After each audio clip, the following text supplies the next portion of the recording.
bigat. Ginawang walis. Next is ang gunting na maliit ang buka. Buka-ka.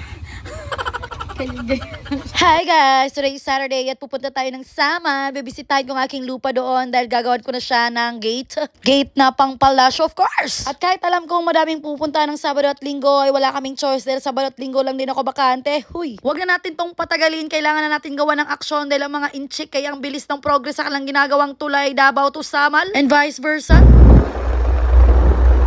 Super lakas ng hangin, ang sarap sa feeling pero nakakaitim. Hoy. At mabilis ding mga lawang ang mga sasakyan at the same time. Ayan na nga yung tulay na ginagawa guys, at bakit alam kong mabilis dahil dyan po sa amin banda ang natamaan ng tulay na yan. At papunta na nga sila hanggang kanto. Kaya syempre hindi ko naaantaying magsitaasan pa ang mga bilihin dito sa Samal, ano. Kung kayo din ay magbi-business dito, magtatayo ng sariling bahay, ay marami kayong pagpipilian dito. Medyo mag-aalas 10 na nga nang dumating kami dyan dahil nga sa sobrang haba ng pila papuntang Samal. Actually nakabili na kami ng mga ibang kagamitang pandagat pero yung mga kulang-kulang dito na namin binili. Gaya ng semento na yan na pang poste. Poste! Yung size naman yan is 7.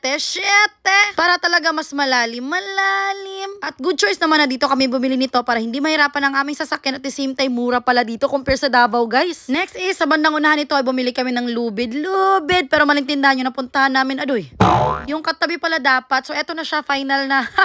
So eto yung dapat bibili namin. Hinawakan ko kung totoo ba. Totoo. At di ko alam. Kilala pala nila ako dito. So, unahan kaming lahat dito dahil pumesto na kami pero wala pa palang cellphone kung kanino pa picturean. Hoy, abay talagang lutang din ako. Basta ang alam ko lang ay magbi-video ako. Hindi naman masyadong halatang hindi na ako natulog para hindi maka-absent sa lakad na to, ano. Hindi na rin ako naligo dahil baka masira ang mata ko. Naku, bahala na kayo kung maamoy nyo ako. Okay, next phone. Sorry naman sa may-ari. Kaway-kaway sa CCTV. Minsan lang kasi may artista na papadpa dito. Huy. Di joke lang. Idol ko si ate. Gusto ko magpa-picture sa kanya. I-video na lang pa yan. Kaya eto. Sige, kaway-kaway tayo. Thank you ate. Nakapag-video na din ako sa'yo. Isasali ko to sa vlog ko for sure, madaming manonood. At dahil paduding masyado yung amoy ng baboy, heto nabudol kami. Ilang.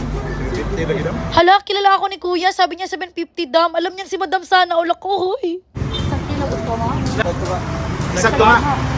Ang laki naman ng baboy na yan. Dalawa pala sila. Ay, mali pala yung aking nakita. Hindi ko alam kung super duper gutom pa si Habi kasi 4 lang naman kami at konti lang naman yung kain ko. Or dahil isahan na lang ang almusal at lunch. Sabi ko kay kuya, tatabi ako ha. Viral ka na.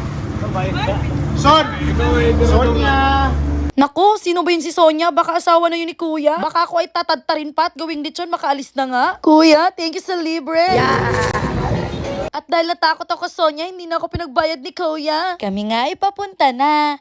Eto nga't nakabiyahe na. Agad na nga nilang sinimulan. Dahil mag-alas 12 na. Gumawa na nga kami ng apoy. Para walang lamok. Nagsimula na nga silang magbungkal. Medyo natagalan nga pala kami. Eto kasing dalawa nag-volunteer. Wala palang experience. Sinimula na nga namin ang paghahanap ng gold. At eto, titinusok na nga. Huy! Pero palpak kasi hilaw pa pala ito. Ang bigat.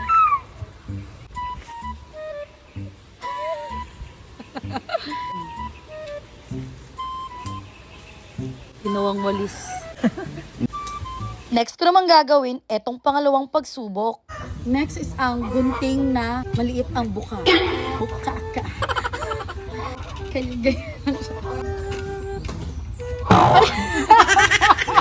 Ay, joke lang.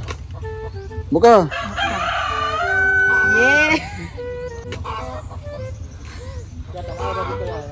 Wala na nga akong ambag, nagsasayang pa ako ng oras kahit heto't kumain na lang muna ako. Aba, at ako pa ang unang nagutom. Ang saya ko naman pala kasama. At dahil wala akong masyadong nagawa, papakita ko itong plato. Tapos itong lechon na binili namin, alam ko hindi nyo pa nakita. Tapos itong pang beer pong naman na baso. At ang breakfast ulam sa bahay na dinala na lang namin. At syempre ang ulam namin kagabi na paborito ko, adobong batong. At dahil nakalimutan ni Doraemon yung kanin, flex ko na lang itong kutsara at tinidor. Ang mahiwagang mensahe. Ang bilis tumating ng kanin. At naniniwala ako sa kasabihang, payat man sa inyong paningin, malakas pa rin kumain ng kanin. Thank you, Crazy. Ang crunchy.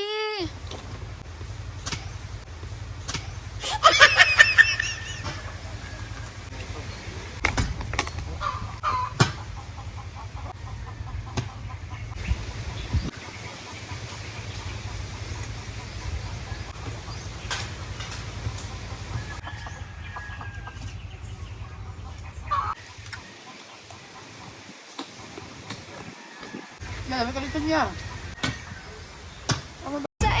Say, wait.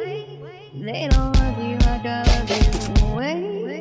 Advertisement lang muna at eto na ngayon umuulan at dala na ako ng payong ni Habi ko.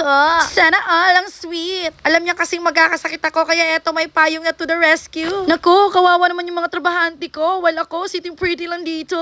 Pinakain ko na nga sila dito para ma-enjoy pa nila yung crispinesses and crunchynesses ng ating lechonesses. Back to work na nga tapos si Madam umalis bumili ng snacks at eto kumakain-kain pa. Kaka-lunch mo lang nga. Ano, pupunta ka lang dito para kumain? Di, umalis kasi kami kasi pinapalitan namin yung poste. Nag-from the top kami kasi hilaw pa pala yung unang nalagay namin. Huy. Namin? Talaga? Bakit? Anong ambag mo Sorry po, Madam Chair. Hinilot-hilot na nga nila itong screen dahil moody daw pala ito. In all fairness, may natutunan ako sa panood-nood lang dito.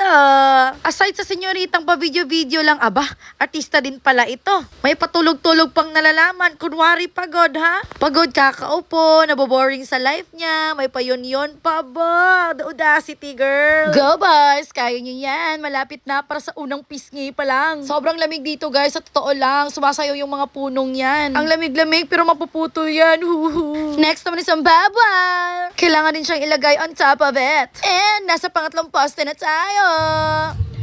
Pogi. 20 pesos lang, Pogi. Pwede na ba yun, Pogi? Sure. Libre, basta ikaw. Kaigat, musuko lang yung 20, di pwedeng free. Okay, nasa pangalawang side na tayo. Actually, nag-aalangan na kami dito dahil talagang hapon na to. Yung bayaw ko, taga dito lang siya. Actually, pwede lang siya matulog dito. Pero sabi ko, kung pwedeng tapusin na lang to ngayon. Para wala nang babalikan bukas dahil matutulog ako ng bongga dahil super pagod akong kakanood ngayon. Alam nyo ba guys, very funny. Share ko lang ha. Dati, nung bata pa ako, akala ko pag sinabing bibili ng lupa, kakargahin mo yung lupa. Ilalagay mo sa sako at kakargahin mo. Huy! Sabi ko pa kay mama dati, paano mo malalaman kung saktong lupa mo na yun? Ilang sako ba kailangan? Baba. Eto, isa pa, sabi ko nung bata ako, yung mga tumatay sa eroplano nahuhulog sa lupa. Pero pag dadating sa lupa from himpapawid, hangin na lang siya, so wag kang huminga dahil bahong tai yan. Huy. At eto, inabutan na nga kami ng dilim. At ang aming kapitbahay ay nagpailaw na din. Super hindi namin in-expect, so wala kaming flashlight. Ay meron pala itong cellphone. At isang flashlight ng lighter. At si Bobby galit na sa akin dahil nakuha ko pa rin mag-video kahit wala ng ilaw. So kaya naghaling ako sa likod, naghaling. Para makabuo ulit ng apoy. Actually, naawa na nga ako sa kanila kasi gusto talaga nilang tapusin. At dahil sa isang puno na nasa corner, yung pang-apat na semento ay nilagyan na lang namin dito. Mas pabilis pa sana to kung maraming tagahawak ng ilaw. At kung kailan tapos na kami, saka pa namin nakita yung flashlight na ganyan kalaki ang ilaw. Aba, perfect timing nga. Sobrang nakakatuwa. Chinek na nga namin kung okay na ba lahat para kaming guwardiya dito. And finally, it's a wrap!